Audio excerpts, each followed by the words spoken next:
Do you believe that Dak Prescott is better than Jimmy Garoppolo? Yes. Okay, Is that a controversial take? Yes. Okay, so I'm wondering, why is a bad reporter out of David Lombardi saying that? I don't know, man. You know, and I get it that David Lombardi doesn't like you, and maybe he's a little jealous. Who knows? He went to Stanford, so he knows everything, right? He seems to do every single thing I do on YouTube. He seems to be pretty impressed with my business model here. I don't know. All I'm saying is that man has said that Jimmy's better than Aaron Rodgers. So I think he deep down would not say any quarterback in the league is better than Jimmy. So I'm not really surprised. Okay, so I'm like, obviously this whole era of Jimmy Garoppolo is ending with the 49ers. And one thing that like, let's just say there's a few people on Twitter that I see that defends Jimmy, right?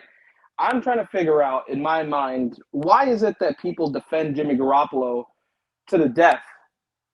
I just don't get it. Like, there's nothing there at all when you look at Jimmy Garoppolo to defend at all. My question is will the next fan base that has to root for him carry the baton and do this? The Jimmy Garoppolo defense. Will they do that, or will the next team be like, this guy's a bridge quarterback?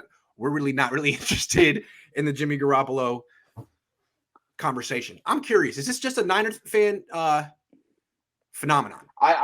Okay. So in my opinion, our fan base is very big, right? And because it's so big, yes, I think that it allows certain people to enter this fan base.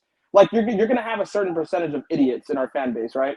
And I'm calling them idiots because I don't care. There's a certain percentage of idiots in the world. Yeah, I mean, sure. Yeah. So the more you add to an audience, the more you're going to have particular types of fans in an audience, you know? Yes. Yeah. So in terms of how much idiots are in our fan base, it's pretty big. It's like, it's probably the size of Cleveland Browns fans, probably at this point. So when I'm looking at Jimmy and I'm wondering, why do people defend this guy when he does nothing for your team? If anything, he's the biggest liability of your team, and he costs you 2 Super Bowls. I will never understand why people will defend Jimmy Garoppolo. I'll never get it. There's other quarterbacks in our history that have done way more than Jimmy, and they try to say that Jimmy is either as good as, let's just say, someone like Kaepernick, or they try to say that he's better than, let's just say, Jeff Garcia.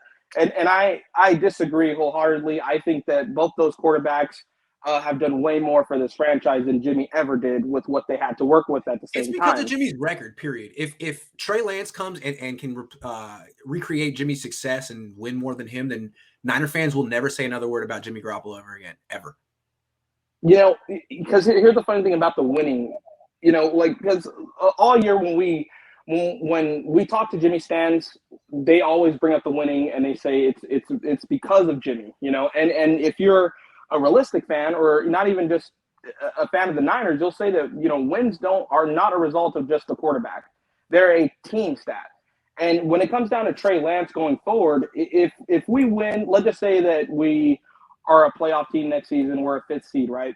If we're a 5th seed, I'm not going to sit there and say it's only because of Trey Lance that we're that 5th seed.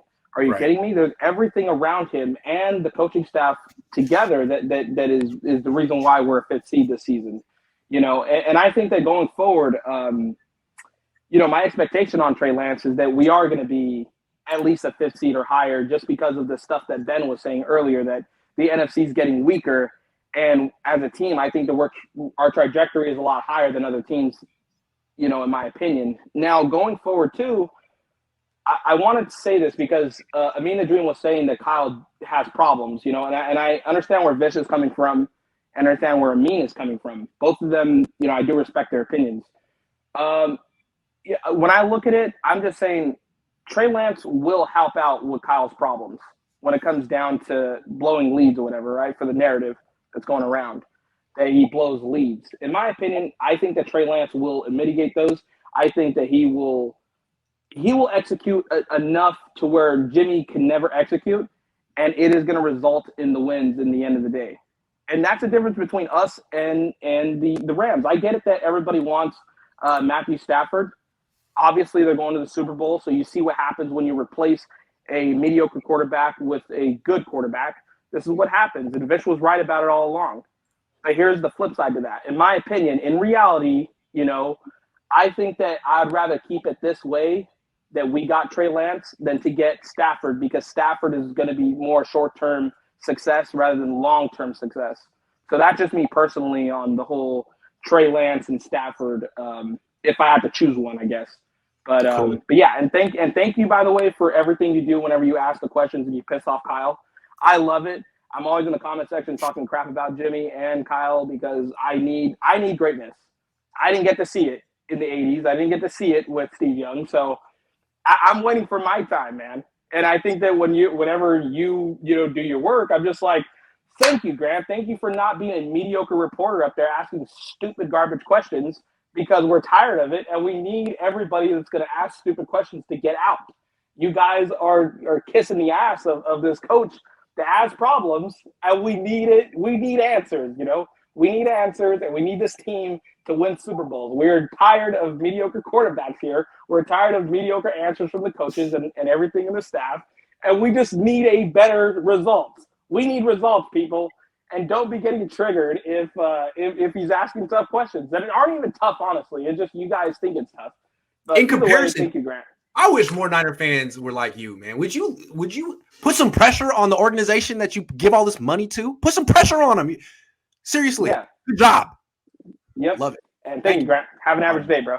Yeah, have an average day, average call. That was a mediocre call. No, it was good. That's an hour and 35 minutes. I got to wrap it up now. I got stuff to do. Sorry I didn't get George, Swansong, JB Thiz, Sersky, and Tim Myers, but I'll be doing a lot of Cohn phones in the offseason. So I'll see you guys soon. Thanks for watching. Hold on. Let me see if I missed any super chats, because I might have. I don't think I did, though. I don't think I did. Oh, I might have. Worried Trey injuries. Oh, Chewy, my bad. Hurt twice, barely playing. Yeah, absolutely. He plays a very physical style of football. They run him a lot. Now, I think getting his finger broken playing behind the number 2 offensive line, I don't think that means he's like injury prone. I think that was a freak accident, but the knee injury, and that was also, he ran 15 times that game. I don't know. Curious to see if when Kyle gets a better feel for how to use him and he doesn't have to play behind backup offensive line and doesn't have to run 15 times, if he'll be more durable. But good question.